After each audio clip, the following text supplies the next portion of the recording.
Good morning, everybody. I hope you're doing well on this Friday morning as we come to our last reading of the week. And we have been working our way through the book of Isaiah. And as we skip through it, we didn't hit every chapter because that would have taken a long time. But we have closed the book of Isaiah. And this morning we are starting in Nahum chapter 1. Nahum chapter 1. This is a short book, only 3 chapters. And as you read chapter 1 today, at first glance, when we have in mind the teaching of Jesus of love and of grace and mercy, as you read this, it may seem that this is really harsh and it's almost hateful and there's a lot going on here. But we understand that Nahum in verse 1 we see was writing this about a vision that he had received from the Lord about Nineveh. And when we understand who Nineveh was, it kind of really puts it into perspective. Nineveh was the capital of Assyria. And during this day, Assyria had dominated a lot of the ancient Near East, and their armies struck a lot of fear into people around them. The people of Israel and the people of Judah suffered from the different attacks and onslaughts of the Assyrians.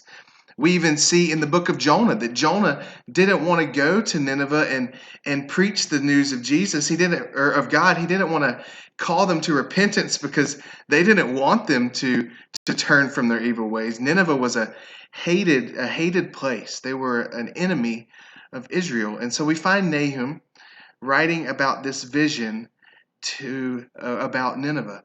And as we look in this, there's a lot in this chapter. There's only 15 verses, but there's a lot here. As we start in verses 2 and 3, we really see a description of God and of his being and just who God is and who his wrath is against the wicked and against his enemies. And we even see that kind of played out a step further in verses 4 through 6. We see the description of God's actions, about how he's going to lay waste to the enemies and he will not spare any of them.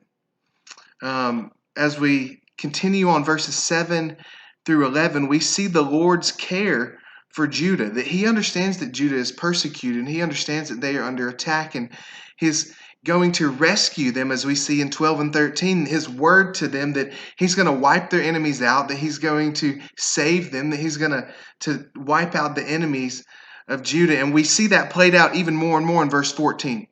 We see the Lord's word, to Nineveh. It said, "The Lord has given commandment about you. No more shall your name be perpetuated. From the house of your gods I will cut off the carved image and the metal image.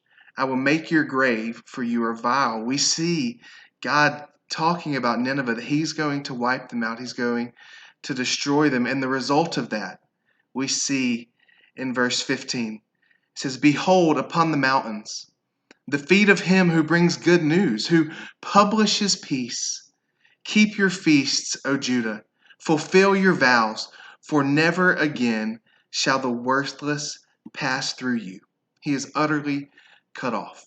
And while none of us are from Judah, none of us are facing Assyrian persecution, we know that our God has done the same thing for us, that our God has rescued us from the ultimate enemy, which is Satan, that he has made a way that sin and death can no longer have a hold on us, but they can be defeated. And because of that, we can rejoice, just as Judah here in verse 15 can rejoice that Nineveh will no longer be rising up against them and persecuting them and attacking them.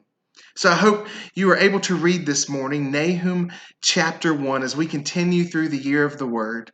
And I hope that you have a great Friday. I hope that your weekend goes well, and I hope to see you Sunday morning at church.